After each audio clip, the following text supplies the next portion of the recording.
Shinji and Warhammer40k, Chapter 14, The Dance of Fate, Part 3. Asuka's getting better, commented Ritsuko as she checked the data feed. Maya had called in sick that day, due to her overwork. The latest mock battles weren't open as spectacles anymore, as everyone realised the grim purpose of these fights. Misato merely chewed at a fingernail as she looked at the simulated battle.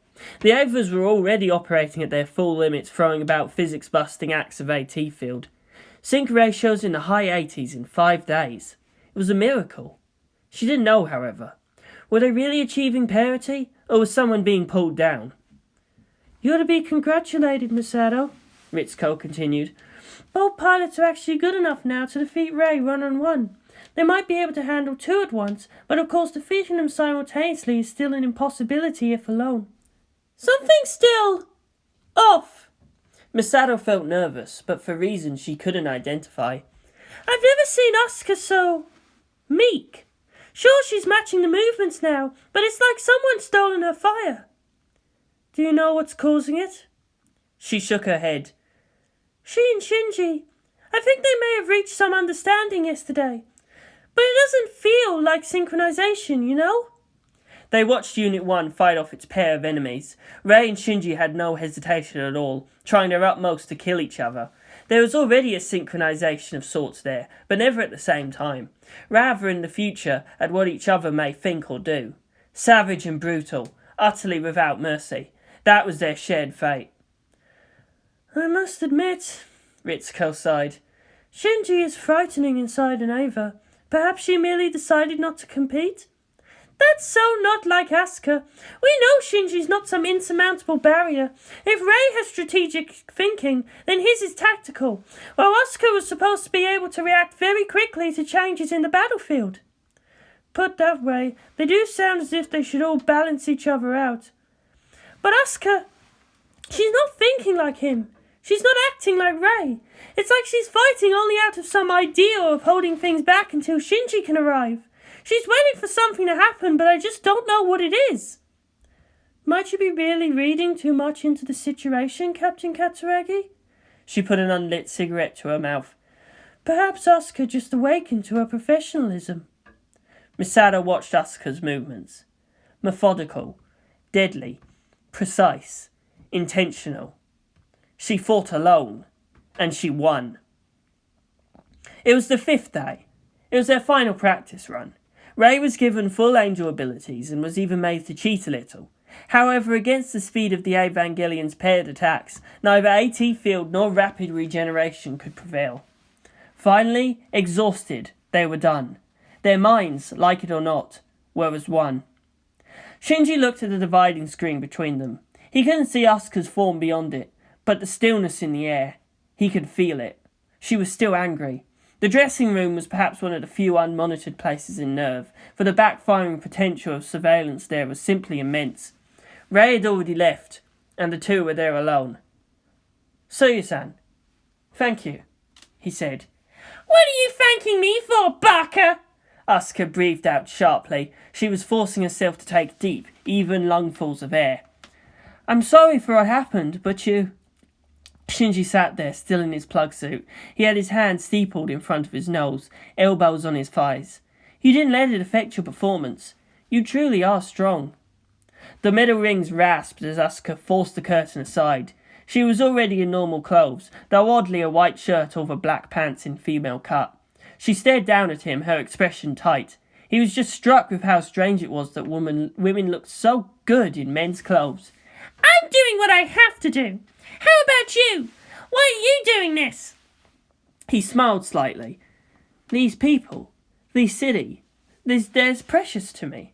I don't want to see them hurt." "So in the end you're fighting for a selfish reason too." She crossed her arms over her chest. "Do we really need a good personal reason? Isn't it enough for doing it for the greater good? Anyone that tries for anything more is just deluding himself." He blinked. He frowned a bit. "The greater good?" Asuka put her right foot up on the bench and loomed over him. "Yeah, what do you think about that, oh Shinji-sama?" He looked straight ahead. To be frank, I'm not sure I like the sound of that at all. Why not? Because the presence of a greater good means there are lesser goods, that there must be a greater evil and a lesser evil. In the name of the greater good, we might perform lesser evils, and to craft a greater evil one might also do some lesser good. He shook his head. The sense of what's right is diluted. The individual becomes less important to that ideal. Asuka smirked a bit. Yes, she'd been told he might say that. Fate's pretty much the same thing, isn't it? You give up responsibility for your own actions in the name of something you can't touch. At least this way you can see the reality of your own choices. But the greater good for whom? The greater number? The deserving select? The selflessness of faith differs from the selflessness of the greater good. However, in the end, both are simply us versus them. Both are perfectly selfish in their own way. Then it's simply up to which one can really make me stronger, eh? Is that why... Asuka. These words, they're not their own, he realised. You've changed. She still held her self-confidence, but closer to herself. Her posture was filled with such unashamed certainty, but unlike what solid faith he saw in Rey, this one seemed upon the verge of exploding right out of her. She was filled with an intensity he could only call borrowed. Asuka tossed her hair over her shoulder. I've decided to be mature about it, that's all, she said without rancour. Under that, I think I might even be able to tolerate being around you. Something feels wrong, Shinji thought. Something feels very wrong. This is what's best for everyone, and yet it's still wrong. He felt the future closing off, and not just due to Asuka's natural chaos. A scenario. Asuka, the individual is still important. He looked up. You're important to me. She turned away. Don't say such things! What's wrong with you? Kaji lit up a cigarette as he stood out on the geofront's floor. A series of mirrors and large artificial lights brought day into the cavernous expanse, and as day itself faded above, so did it dim within. Trees, grass, and a lake. It was all rather picturesque if he could just keep the pyramid out of his view. He pushed some loose soil with the tip of his leather shoes. This is good soil, he said to himself. Maybe I can grow something in this. A soldier's son of a soldier's son. He remembered how it was his father had said, that in the end the best work a man could do was to bring life out of the land. Farming, as still like in the feudal era, was the engine that drove armies. Life seeks expression, does it not, Mr. Ryuji? Someone said from behind him. Is that what you're thinking? This place is fertile in ways beyond your imagining. He sat down in a crouch and blew out some smoke. So it's you. Checking up on me? Kararu walked over the stand beside him. The pale teen still looked satisfied somehow, like he'd just eaten his fill. Not so much you as the entirety of what's happening here. Nothing forbids me from seeing things for myself. I still can't believe a kid like you's their representative. Your credentials check out, though. The spy stubbed the cigarette out on the grass. Gendo's not here. You know that, right? Of course. I'm sure it's difficult to resist the temptation of poking around. The bastard would have prepared for that, though. Leaving like this. It's like he's daring me to do something. Gendo Akari must be held accountable for his own actions, even as he seeks others to explain theirs. Kararu didn't have access to the deeper sections of nerve, but to see the shell of Lilith's star room, it both excited and repulsed him. How are things with you and Captain Katsuragi? That's none of your business. Was that a subtle threat? Don't worry, Mr. Ryuji. I already said I'm here to help you. He grinned slightly. We're all just doing this for the greater good, are we not? Kaji just grimaced. All in the geofront was nerve. It was a city within a city. There were many facilities all underground to help the employees recover from their workdays, most of them on a convenient pay-slip deduction basis. People were warned not to be taken with the illusion of never having to pay for anything. Misato Katsuragi sat in one of the cafeterias, at one of the side tables, looking out into the geofront. She seemed to be deep in thought, and was idly again pushing about an unopened beer can. Well, Masato. I didn't really expect to see you sober. She looked up to see Ritsuko moving to share the table, a cup of coffee in her hand. Tomorrow. It all happens tomorrow. There's still too much to do. She sniffed. When we succeed, you can join me in La La Land, Ritz-chan. My, such confidence. The scientist smiled faintly behind her cup. So it's all right just to leave the two alone for the night? Misato leaned back on a chair and crossed her arms over her chest. She looked out to the blinking underground lights again. I trust Shinji. She laughed weakly. Isn't that ironic? The only man I can really trust right now isn't even a man. I wish I could treat Shinji as my own child, but he ends up only taking care of me. If only he were a few years older. That, Masato, is more a black mark against your own maturity than his. Ritsuko took another small sip and put down her cup. Did something happen with you and Kaji? Misato closed her eyes. She hugged herself. He's also still immature. It's been years, but this body, it's so weak. It's been so long since I really let anyone touch me, to touch my heart like that. He's the biggest mistake of my youth. Things are different now from 8 years ago. You're different. He's different. The scientist shrugged. You feel this way because you want things to remain the same, with you in control over yourself, as little as that may be. But this time the future for the both of you might be different too. There's no future for me. Nothing's important. Not until we beat these damn angels. Ritsuko sighed. Masato, it's a mistake right now to put aside your human needs for understanding and being understood. An emotional center is also important for those who'd go to war. We all skirt the line of insanity, and sometimes it's just those whom we allow to hold us back that keeps us from crossing that. I don't know. I don't see any dependable men in my life. Misato opened her eyes and looked sly. Maybe I need a dependable woman. Ritz-chan, can I take Maya off your hands? Ritsuko winced and rubbed at her bare shoulders. Underneath her unflattering lab coat was actually a rather stylish black vest and a short skirt. Don't joke like that, Misato. I need Maya. My workload's bad enough already. Although she was seeing new confidence and womanly graces from Maya just from associating with Misato, the thought of a drunken, sloppy Ibuki just scared her.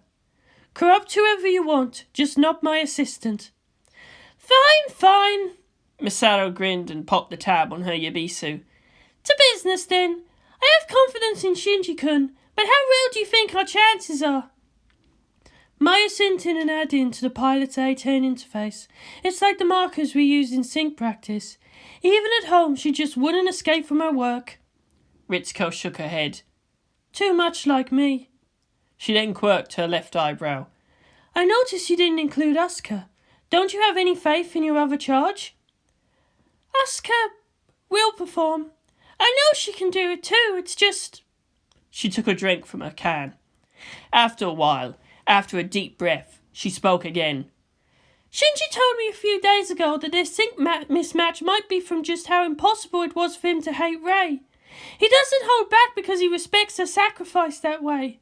Asuka, her feelings for the other girl pilot, I can only call it similar to dislike. Say, loathing, Misato? She nodded. The two girls are just too different. They're such opposites, but since they're the same gender, it doesn't have the softening effect of attraction. You're wondering why we didn't just recalibrate Unit 2 for Rei? Ritsuko tapped at the rim of her cup. Strangely enough, the synchronization between Asuka and Shinji is higher than that of Rei and Shinji. We have enough problems with an Ava already calibrated for its pilot, and Rei simply doesn't project as strong an AT field as Asuka could. Which Ritsuko knew was deliberate. It was dangerous enough Rei had her own AT field. Unit Zero's projection system was getting interference from the dual nature of its field sources. It won't end with this battle, said Misato. The pilots still really need to learn how to work together. I can't force them to be friends, though. Only each other can ever really understand what they're going through. What? Asuka screamed. Misato's leaving us here alone? That's so irresponsible! Shinji winced at the volume. It's not a problem, Asuka. We're going to sortie tomorrow, and Nerve needs to be really prepared for that. She is operations director after all. The girl grit her teeth. That's what she hated most about Shinji the domestic, as compared to Shinji the psychotic pilot. He was so full of peaceful reason, and cutting down each and every one of her indignant points with such merciless ease. "Well, don't you get any ideas, third child?" She pointed at him. "If you up and try anything, I'll kick your ass!" Again, that gentle amusement. "Don't worry, Suyu-san. Your virtue's safe with me." That little smile. She'd seen that before. She looked at him with wide-eyed wonder. Kaoru had a smile just like that. They were so different and yet so similar. Where Shinji spoke with such calm certainty and bubbled within with violence, Kaoru spoke with such passion, but held inside only cold, solid conviction. Asuka? She didn't really fear that from me, did she? Asuka shook her head quickly to clear it. "Nothing. What are we cooking tonight?" "Something quick and easy with the microwave, I think. How does eggs Florentine sound to you?" "Good. I'll get ready with the cheese and onions." After it was all done, they sat there on the table eating, each discreetly trying to observe each other. Both were mystified at what the other was hiding. Asuka put down her spoon. "Hey, Shinji, just suppose, if you were given the power to decide how far humanity would go, how much liberty would you give them?" He paused from drinking. "What do you mean, like a world government?" "No, like, say, their own personal ethics. How much individual liberty do you think anyone should have? What would you be willing to let happen?" "Anything," he responded without hesitation. "I'd limit humanity in nothing." Asuka tilted her head, puzzled. "But that's just chaos! Obviously you need to limit something for the greater good. Otherwise even the individual would be lost in all that injustice as people just did whatever they felt like to each other." He shook his head. "No, for the purposes of this discussion, Asuka, only I have the power to decide humanity's fate, and I refuse that power to give it back to them. Humanity's made of neither heaven or hell, that with freedom of choice and honour, as though the maker and moulder of itself, that they may fashion themselves in whatever form they shall prefer. People, individuals, are not single things, but always tip from order to chaos and back again. Those with order are needed for stability. Those who espouse chaos bring change. Only humanity may balance humanity. If a god should be needed, only that nothing from without should threaten that free choice. The maker should be the first servant, just as the mother would care without hesitation for her child." "I don't like it. I don't have nearly enough faith in people as you do. They're stupid. They always need to be protected. Men, you men, always waste what strength you have in fighting against each other. Always looking for more, always adding to the now. What pain there is now should bring only good later. It's better for everyone to suffer a little than for a few to be exalted at the expense of the majority." After all, wasn't that what childbirth was all about? That was said to her. It was all so perfectly matched to Asuka's cauldron of emotions. "The burden of one is light on 1,000, Asuka, and if one should sacrifice for the many must also be worthy of that sacrifice. Faith demands personal accountability from each that possesses it." "But that's just it! Faith is flawed. Everyone's faith is different, but we can all point everyone to the greater good. It doesn't matter if they like it or not. They're going to benefit from it anyway." And Shinji smiled. "That's an excellent viewpoint, Suyu-san. I can't judge the greater good unless I can see it.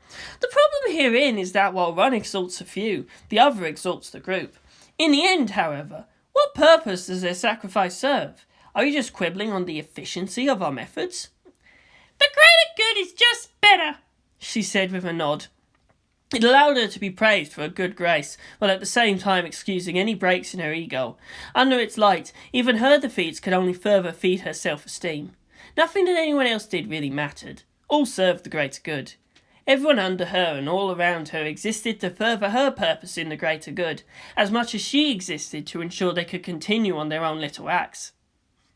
There are two types of liberty, Asuka. Negative liberty and positive liberty. Shinji continued. His days in the company of no one but books had him mull upon what he should be doing, as compared to what others believed was the proper thing for a child his age. He decided childhood was not as sacred a thing as others implied. The defence of liberty consists of the negative right of warding off interference from others. To threaten someone with persecution unless he exists to a life with no goals for his own is to insult the innate dignity of a human being. It rests upon the basic ideal that people need sometimes to be left alone, to pursue their own lives and their own search for meaning. Positive liberty derives from the wish of the individual to be his own master, to move by one's own will, to seek out one's own goals, to achieve by his own power for his own desires. One is free in the positive sense when oneself is in charge of one's own conduct. Negative liberty is the absence of control by others. Positive liberty is more like self-control. Now, the greater good subordinates the first. The object of faith makes its mark upon the second. Each may serve the greater good in their own way, as long as they do serve it. Faith calls upon all to live a life of virtue and truth, but in its light are moved by their own conscious decisions to do so. So what? Nothing works? If you're asking for moderation, that's just mediocrity. There are a lot more shades in the middle and a greater lack of any sort of true freedom or honest good than in other forms of strict perfection. And you want perfection, don't you, Sir-Yusan? Perfection stands above all things. Asuka felt her lips moving as if on their own, to repeat what she'd heard and so suddenly loved. Perfect faith may be copied or even broken, but there's ever only really one greater good.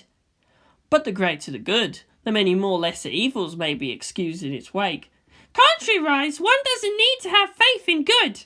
One may also believe in evil. One may just not know it. And who among the two of you, Kaoru-kun and Baka Shinji, is really just stronger for all that you believe in? His figurines were packed away, and Shinji couldn't raise the concentration for another imaginary conversation. The concept of a restrained, civil-minded Asuka both intrigued and disturbed him. While he could always have faith in that Rei would support him, an Asuka with only a mind for the future was like the perfect general for his purposes. Not that, of course, he had an army. He planned to fight his battle his own way, with his own hands. It was all quite refreshing, actually. Her attitude and her energy all reminded him that he was still a teenager, afflicted with all the normal teenage hormones and irritations. Asuka finished putting down a long strip of orange sticky tape across the middle of the room. "This is the unbreakable wall of Jericho," she said while pointing to it. "Cross this line and I'll scream rape." "All right, okay, whatever you say, Asuka." "The child must sleep," she added, pointed to him. Asuka then slid under the covers of her own futon and turned her back. She became utterly silent. She was determined to lose herself in the infinite expanse of her own mind. She wanted to shut out his existence. As expected from any forced attempt to meditate, thoughts and images merely sprang out even more, bombarding from inside the darkness. Shinji merely looked up at the ceiling and let his mind run free. Time ceased to matter. He would sleep when his body decided it needed to, not before. He opened his mind out to all that existed, feeling the energy of Tokyo free. Tomorrow, he said to himself. Tomorrow he had to be worthy of that power again. After a while he heard a muffled sound. His eyes were already closed and he was almost asleep. Asuka rose from her place and went over to the bathroom. She returned after a while to her futon. Some more time passed and then he heard, "Shinji, are you still awake?" "Yes, Asuka," he responded softly. "I can't sleep. I keep thinking about tomorrow. Everything needs to be perfect." "Perfection's built on little things, Asuka. Please, just relax. Sleep will come to you if you need it. If not, then you don't." He kept his eyes closed and he lay there flat on his back. "Don't worry about it. You'll be magnificent. I have faith in your ability." There was a rustling sound. He felt a certain tingling. Then as he slowly opened his eyes, he saw Asuka leaning over him, looking upside down over his head. "Asuka? What about the unbreakable wall?" She smirked. "Nothing says I can't move through it if I open the gates." Her face could barely be seen in the dim light, but she looked so serious suddenly. "Shinji," she breathed out. "I'm not sure. I want to believe you, but I just can't. I'm not sure what's between us. What does that doll have that I don't?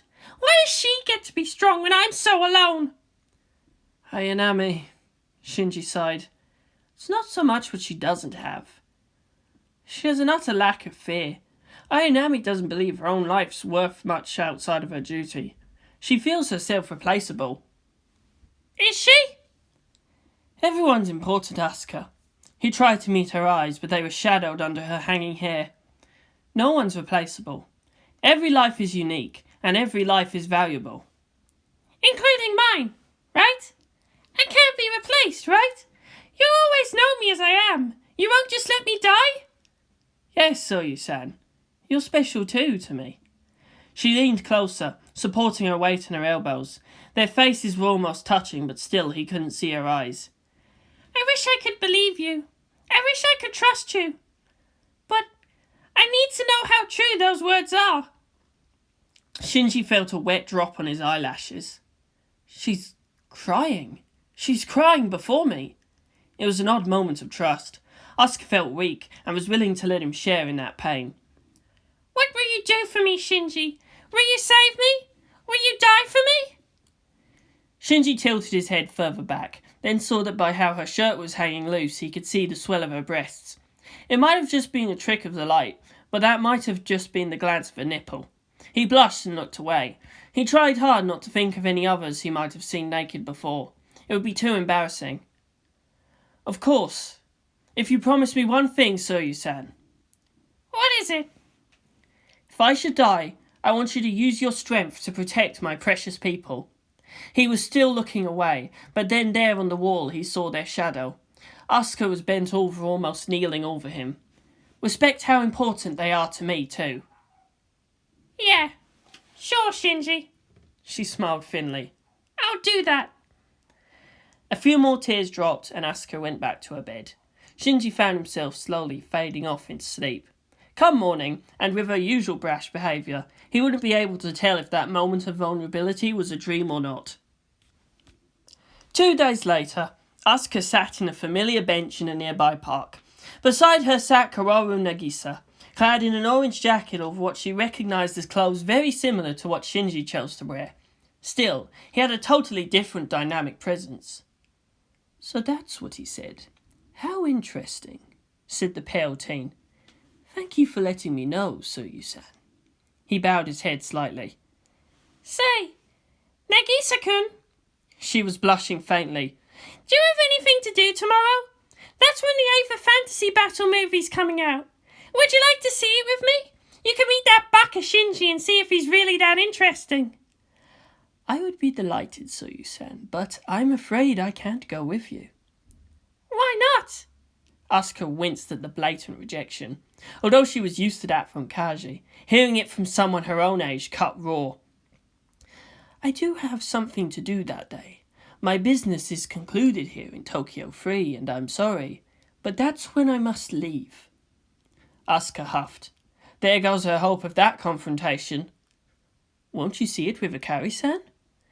Yeah, but it's going to be a group thing. There's Misato and Maya and that doll. She growled out. She wanted to show that she could pick up a date even more easily too. Do you really have to be going? When are you coming back? Unfortunately, yes. There are medical reasons. He grinned slightly at her, sending her pulse racing again. But I'll be back for you very soon, Soyu-san. I truly enjoy our conversations. Thanks. Stupid Asuka, she said to herself. It's just talk. Control yourself. Not until Tokyo 3 had she been around people with such a glowing inner core of being. Not until Tokyo 3 had she found those who could match her shine and make her burn even hotter. Kaworu patted her hand. Take care of yourself, Soyu-san, he said with that small smile. Your well-being is important to me. He got up and stretched out.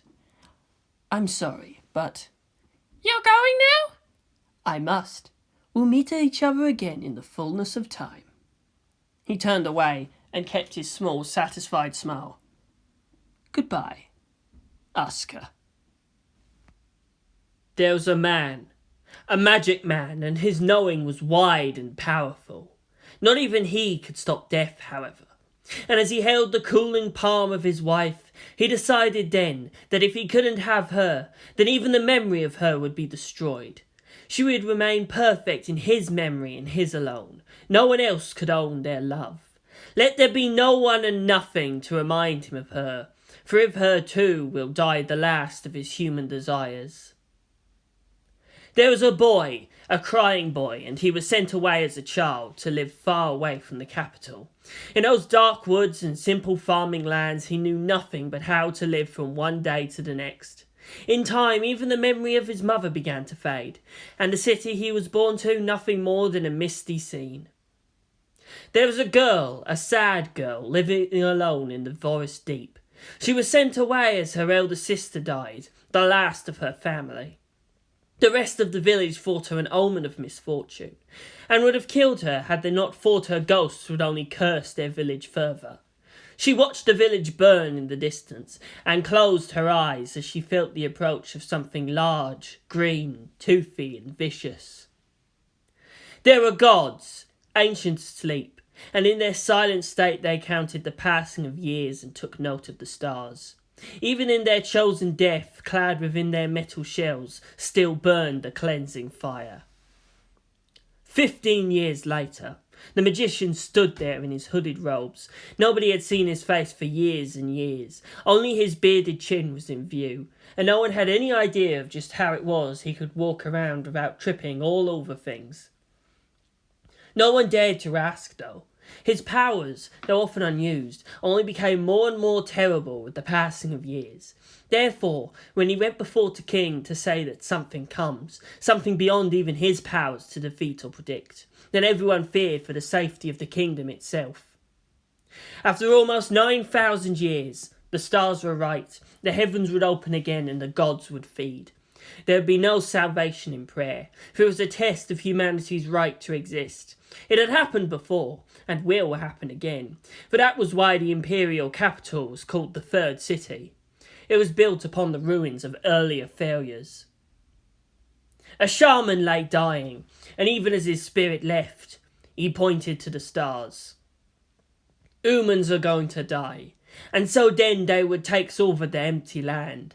It's the time to meet the star gods and wake up their own land god.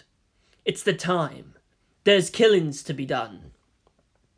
The scary small lady was there by the one she loved as her own father, though they weren't related by blood or even species.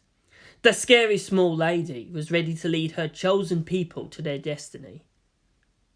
There was a letter. It called him to the capital. It couldn't be refused, for there were 2 armoured knights accompanying it.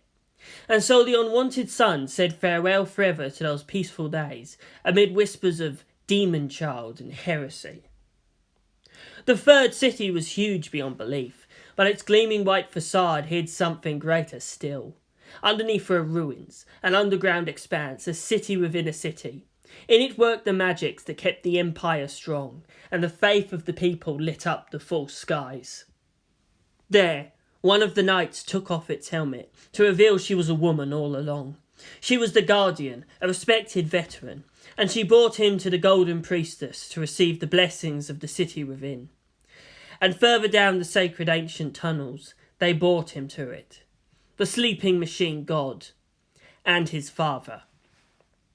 A girl with blue hair, with 3 large cloaked figures around her, stood and watched as the enemy made its presence known. It dove from the sky and rose from its pit as a being large and grotesque. It was death black and bone white, and it brought only pitiless destruction.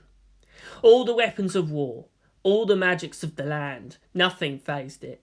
The Third City was ready to fall like the others before it. She smiled slightly, the only joy she allowed herself to show. Fight for us or die with us. The prophecies were incredibly specific, despite being thousands of years old. The machine god was waking. Once before it had scourged the world nearly clean of life in its war against the star gods. It could do so again. In its long sleep, however, its mind had deteriorated, so much so that it couldn't even move on its own. It needed a new mind, a fresh new soul, one that was young and without regrets. One born from a cold room, one whose blood sang with old power yet could not use it. one among all the children in all the world. Him. He refused. He had never been wanted. Now he was just to throw his life away at their will. He had no power. He couldn't do it. Such a beast. He had no power. They begged. They threatened, but unless he made the choice, nothing could be done. Unwilling, the machine god would just reject the sacrifice. His father gestured, and up on the air appeared the carnage in all full sight, sound, and even smell. Everyone screaming, everyone burning, everyone dying. He wanted to vomit. However, it all only further drove into his mind how unsuitable he was to carry their hope. Then he saw one blue-haired girl walking down the street, calmly as if invincible in the midst of that chaos. She turned, and it seemed that despite the distance, she was looking right at him. And she smiled, slightly.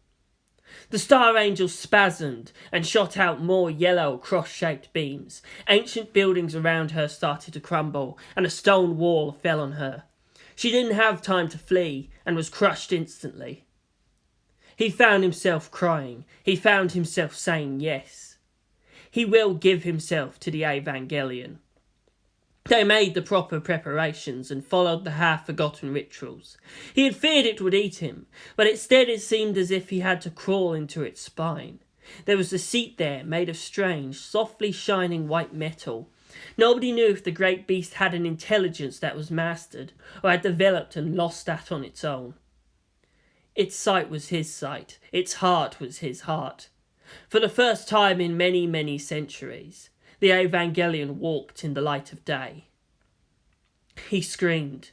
It was terrifying enough to see the destruction the third angel was carving out of the city, but the Evangelion's eyes could actually see the souls being sucked up by one of its two bone-like masked faces. The Evangelion could hear their anguish, taste their flavour. The angel noticed its ancient enemy and attacked. He struggled. He begged the machine spirit. He screamed, "Move! Please move! Move, damn you! Must I get out and push?" The Evangelion roared. Below, a large slab of stone and mortar was pushed off a pile of rubble. From under it, the blue-haired girl heaved at the slab and sent its great weight tumbling with ease. She looked up, expectant. Show me the power of humanity. The media flocked outside the movie theatre. They shoved cameras and voice recorders at the pilots and their companions as they left the theatre. "What did you think of the movie?" they asked. "Did you have any input on its creative process?" The pilots ignored them. Shinji seemed to be looking for someone. It was Asuka who called out, "Hey, where's Hikari-chan?" She waved to the sisters waiting there. "Come on, let's go say hello," she said aside. Though somewhat insulted at being dismissed so easily, the reporters followed. The sister Hiraki was dressed in their best, and proudly did Kodama display her studio button, which simply had EVFB instead of any RV under a fig leaf. "So," said the eldest Takari, voicing again what was at the tip of everyone's lips. "What did you think of the movie?" Shinji and Rei shared such a look, and then turned to Maya, who merely giggled. It was another thing to irritate Asuka. Such secretive camaraderie she was very deliberately being excluded from. She vowed to know what was really going on. The two pilots bowed deeply before Kodama. "It was magnificent," they said at the same time. "Thank you very much, Hiraki-san. Please, accept our gratitude, and through you, to all those who worked in this picture," said Shinji. "It was exactly what we all needed to see," said Rei. "It is an honour to be used as a template. Thank you." Both smiled the same gentle smile, and to Kodama it was also heartbreakingly beautiful. These kids. Such good kids. She bowed deeply as well. "You're welcome," she said with her face down, hiding her own emotions threatening to burst forth. "It was worth the effort." A reporter pushed into the space as other media men respectfully drew aside from the oddly intimate scene. Rika Izuna even elbowed aside Asuka to jab a mic at Shinji's face. "Mr. Ikari, so far you've been linked to Miss Maya Ibuki, who's nearly 10 years your senior, Miss Rei Ayanami, whom you work for, and are living with Miss Asuka Langley saw you here, in lax supervision. Are you trying to build a harem? Hey! Said Asuka. If he gets to have a harem, then she should have... Wait, what? She palmed her own face. What the heck am I thinking? Shinji just gave the reporter a, what the hell is wrong with you? Look. I'm only 14. I still have to work with all of them to defeat the angels. Do I really even have to answer a question like that? The people have a right to know, was her reply. With what you have been given by the people, then at the very least they must know if you're worthy of their regard. The people have a right to know their respect isn't being abused, yes, he nodded.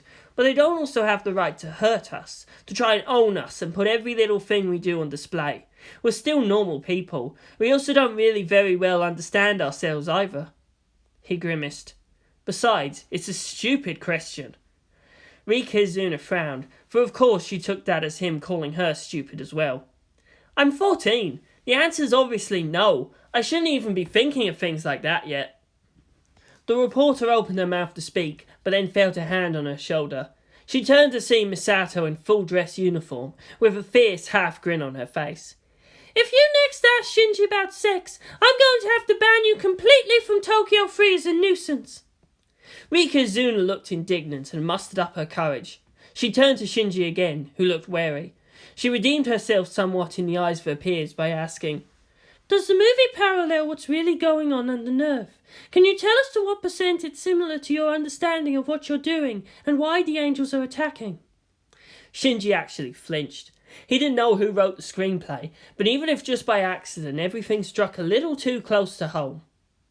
It was Ray who answered, in her uncontestable, matter-of-fact voice. Pilot Akari does not have sufficient clearance to answer that question satisfactorily.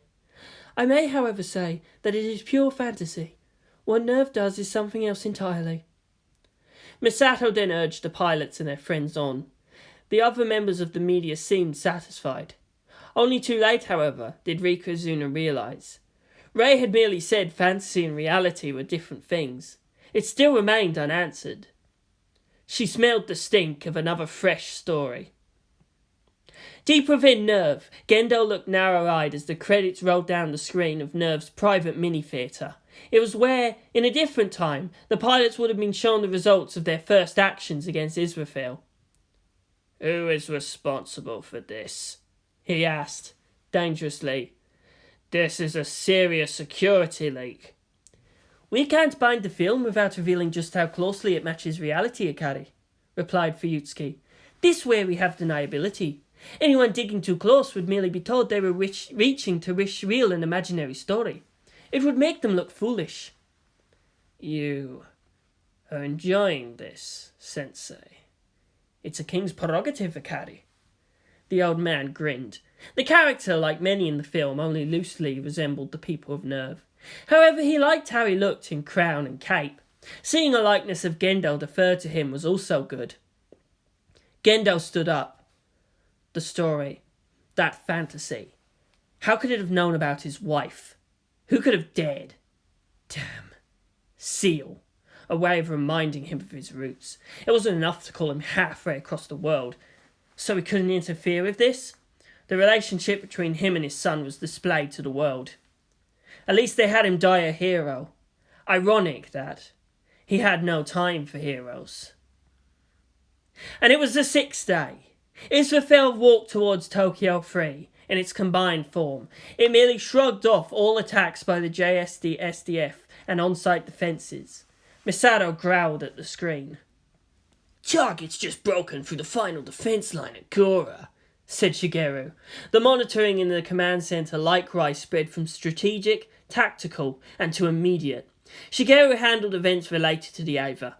Makoto handled things around the Ava, and Maya monitored what was inside the Avas themselves. We need something that even if it won't kill the angels, then at least will slow them down, said Makoto. In fact, we should stop even trying. Just search out methods of hindering their approach. Misato nodded.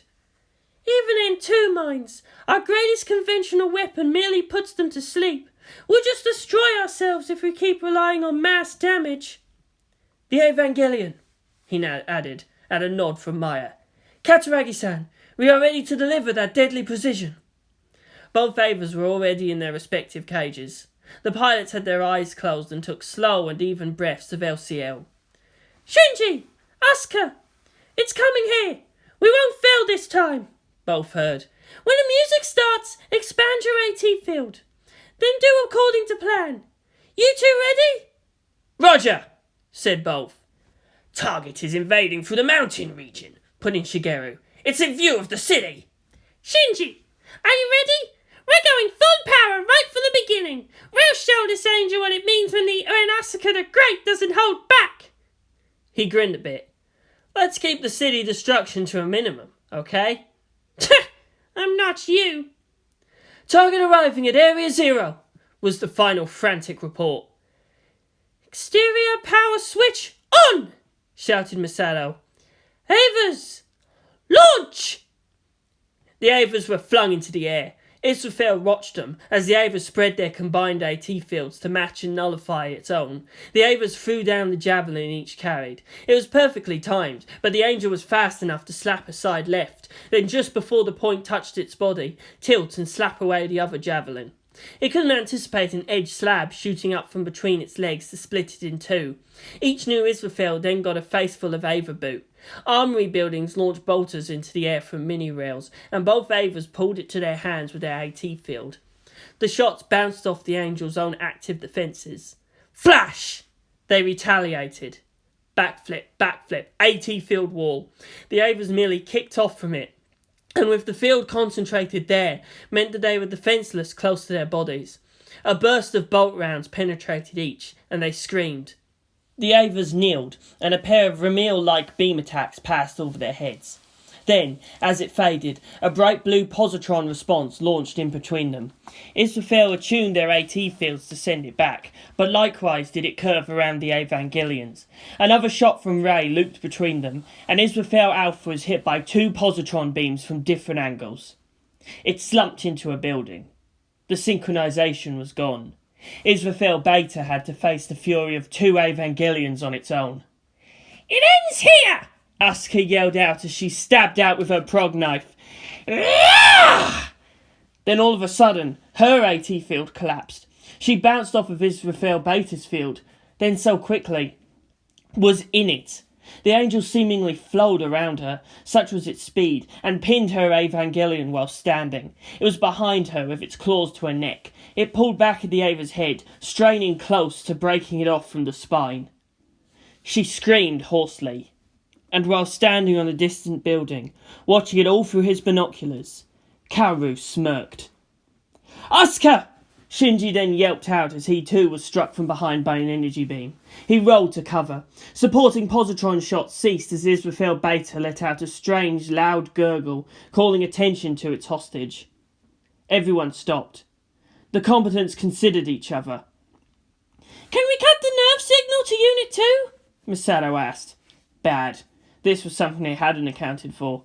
Synchro training meant pilots were naturally now more connected to each other. It completely removed objectivity. Of course, whenever more than one person fights, those allied can be both strength and weaknesses. "Let's get Asuka safe first." "Not good," said Maya. "It's not responding." We did it too well." Ritsuko looked over her own bank of displays. "Asuka and Shinji sync rating. It's at high 90s. She bit her lip. "If she suffers sympathetic pain with the Ava's death." "She could die as well, or at least injured critically," Maya finished. "Even if there are no physical marks, there would still be mental contamination to consider." "Shit! Damn it! I just knew it was too good to be true. No plan ever really survives contact with the enemy." Masato began to pace. "It would affect Shinji. He can't win this without a sync partner," added Ritsuko. "Ray can only pull a trigger right now. Her combat movements lack the precision we need. Masato, what do we do?" "Masato-san!" Shinji said over the line. "What should I do?" The woman merely stood there, her face in shadow. An agonizingly long minute passed. She looked to Maya, who slowly shook her head. Still no A10 nerve disconnect. "Stop the music!" she commanded. "Stop the music!" Asuka struggled. She could feel all of her Evangelion, but annoyingly it just wouldn't respond. She couldn't raise her AT field. Why? Why? She forced herself to get her back off the plug seat, her neck still bulging as her chin was raised high. She pulled at the controls, but her Ava's hands were still bound in the angel's grip of her wrists. The prog knife fell. "I hate this," she whispered. "I hate being unnecessary. Who keeps stealing my strength?" "Asuka, are you..." Ah! She tuned out the sounds of battle, the sounds of "Hang in there" by Masato. The pain was starting to numb anyway. It was a good thing LCL was hyperoxygenated, as she could barely breathe. "Hey, Shinji," she said after a while. Ron only had to consciously make the effort of speaking to be heard from inside the entry plug. "Do you remember?" Crash, bump, explosion. "Asuka, try to make her back. Don't order me around. I can't." She grimaced. She couldn't really cry in LCL. "I can't take it anymore. Do you remember?" Shrieking sound. Crunch. I remember. I'll save you no matter what." She screamed as the angel pulled the Ava's neck further back and tore at the armour there. Bluish flesh and metal tubes were exposed to the air. Everyone screamed her name. Somehow that did provide some comfort. At the same time, she wanted for them all to go away. "Will you save me? Will you die for me?" "Asuka," he said softly. She was in such pain, so much that the physical she was feeling was nothing. Her heart, it was so much more fragile. She only wanted to be happy, but found nothing but rejection at every turn. No one in her life really had any meaning, for no one was willing to let her have meaning. Her disdain was too well made, and only became sharper and sharper with every passing day spent in cloaked despair. The angels made a threatening sound. Shinji stopped moving. "Looks like this is it. You've got a choice to make, Baka Shinji. Will you let me go, or die for me? Pretty simple, isn't it?" Flash! "Asuka!" Principio Eternus took that hit and was sent sprawling across the street. It stood up, its armour still smoking. It stared at the captive Ava and growled. It put its arms down to its side. "Baka Shinji! You stupid shining fool!" Asuka shouted, her voice breaking with emotion. What's wrong with you? I can't take it anymore. At least I can be free of you. Do it! Forget about me!" "No," he said softly. His Evangelion took a step forward and was bowled over by another energy blast. He got back up to its feet and took a non-hostile stance. "Do it now! Just break through! You... Damn it, but you're strong enough! Don't waste it!" She choked and had to heave for new life-giving liquid. "I hate those who pretend. It's bad enough to be weak. Why would anyone want that?" "No, Asuka." Again, just one step forward. Again, tumbling into the ground. Once more, back to its feet. The angels were puzzled. Was the armour of the other Ava just that naturally stronger? The AT field wasn't at an active state, though they could feel it. "It's so simple, even a baka like you must know it! Damn you, Shinji, don't make me beg! Kill them, just kill them! I don't care anymore!" "Asuka!" Principio Eternus roared. "Asuka, please, listen to me!" No response. There was a hiccuping noise. Yes, she was crying. She was gnashing her teeth. She was sad and angry and all other things. She wanted the power to just end all these foul feelings. "Asuka!" Shinji shouted again. "Believe that I can still save you! Please!" Israfel Alpha rushed at the Evangelion from the side, brandishing its claws. It knew that its fielding hand's tips could slice through the thickest of armour. The enemy abomination stood there unmoving. "For the greater good, Baka." "Asuka," Shinji whispered. She would die and she wouldn't return. It was bad enough with Rei. He could never really forgive himself. The angel lashed out with its right claw. Shinji tilted his head a bit and let it pass. He absently jabbed out with his fist and sent the Israfel flying through the air and into a tall building across the street. The structure collapsed on top of it. "Don't disturb me," Shinji said aside. He kept his stare straight ahead at the red Ava. No more suffering. No more suffering. Israfel Alpha got out of the building he'd been embedded in and reared back for another attack. Then apparently it reconsidered. It bowed its torso a little, as if in apology. That it wanted to kill him, and still did, only stunned those watching. Even if he had stood there naked and alone, it would have rated even so. For the angel not only knew hate, but also respect. That they would learn from him showed they didn't hold him in contempt. For good reason did they fear him. Israfel Beta clutched at Unit 2's head, twisting it to the side a little. They could taste his soul, as long as he had it shining like that. He felt nothing of them, as if they were bugs he could crush at a moment's notice. He only cared for the other Ava. It let out a sound as if asking, "Is it okay to just let it die?" And this is how the fantasy ends. Those who take delight in their own might are merely pretenders to power. The true warrior of fate needs no adoration of fear, no tricks or overwhelming effort. He need not be stronger or smarter or innately more capable than everyone else. He need not even admit it to himself.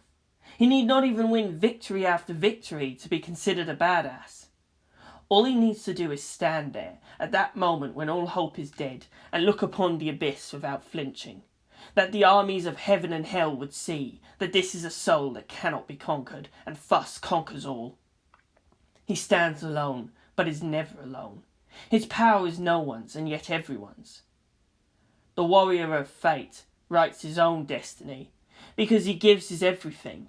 No one can trap him, no one can own him, and no one can ever take away what he'd earned.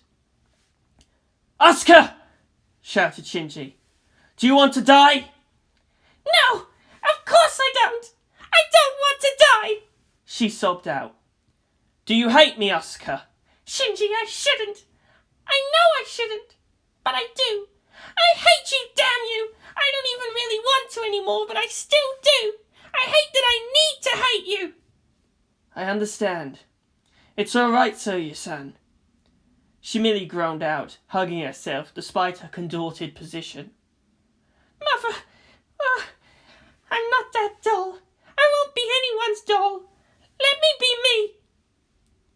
"Asuka." Israfel Alpha began to move behind the purple Evangelion. Shinji paid it no notice.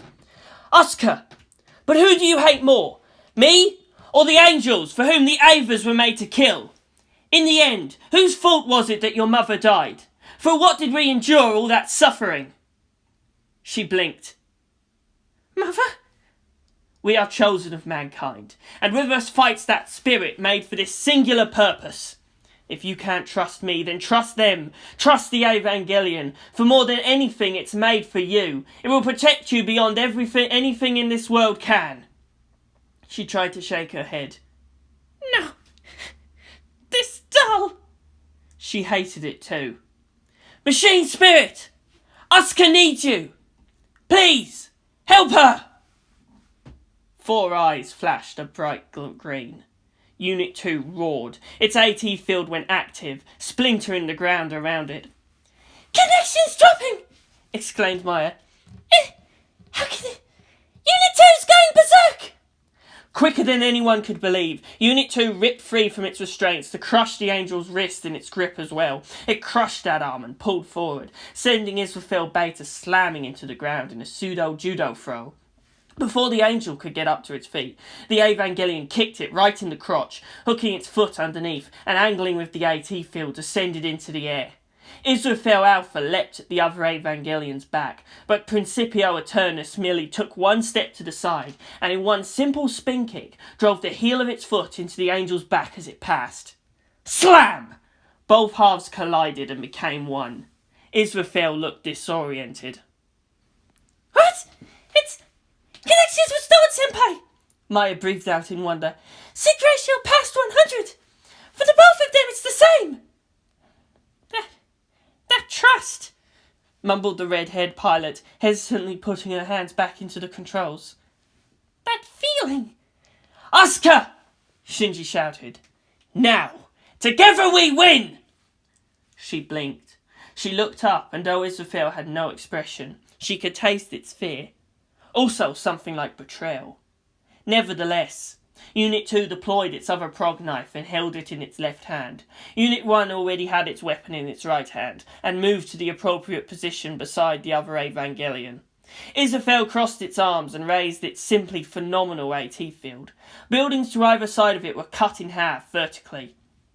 And with a single step, both Avas shoved themselves into the air, as if flying without wings. The light of their soul raised them up high. They tore right through that field, melding it into their own, all their souls united in one intent.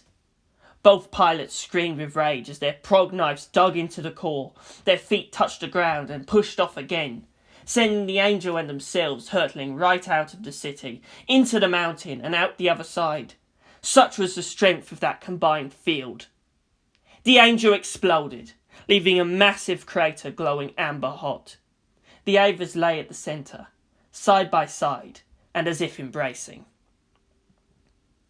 Both entry plugs ejected partially, and the pilot emerged after the LCL had drained. Something nearby on the Ava's armour rang, and Shinji opened up a panel. He took out a handset, and Asuka appeared on a holographic projector in front of him. What the fuck was that? Asuka yelled. What did you do to my Ava? Screw the greater good. Mess with my Ava again and I will end you. Do you hear me? I will goddamn end you, Baka Shinji! He merely began laughing. What the? Damn you! Don't laugh at me! Asuka burned with rage. What's wrong with you? He continued laughing. He clutched at his sides. He just couldn't take it. Damn it! Something has to be wrong with you. There's something very wrong with this stupid little country. Everywhere I look, you're all insane. Free from her self-doubt, Asuka launched into a long tirade. It covered everything from a lack of proper beds to the reverse of how their food was meant to be cold and drinks were hot. Oh, don't get her started on their weird fetishes.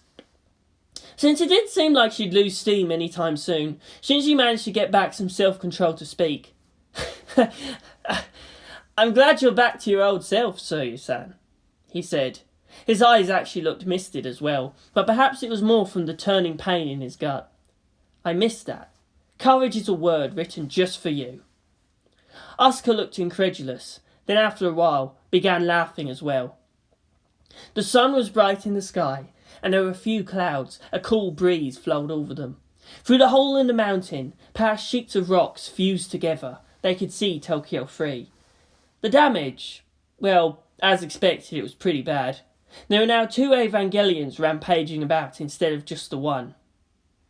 Hey, Shinji, Asuka said, staring off into the distance. Yeah? She smiled a little. There's a place for courage in the battlefield, but it was most useful outside of it. I think I like you, she said simply. Oh, that simply staggered look. She smirked. He was still such a boy sometimes. What was he expecting? Even if he wasn't trying for it, she wasn't so callous as to want him dead out of simple spite. Who else did she have to measure her own existence against? In the end, Asuka couldn't be boxed into one thing. She would belong only to herself. In all her human flaws, she was free to make her own choices and her own mistakes. She also had the chance to learn and grow. Sure, she still hated him, but she could cherish him and that hate.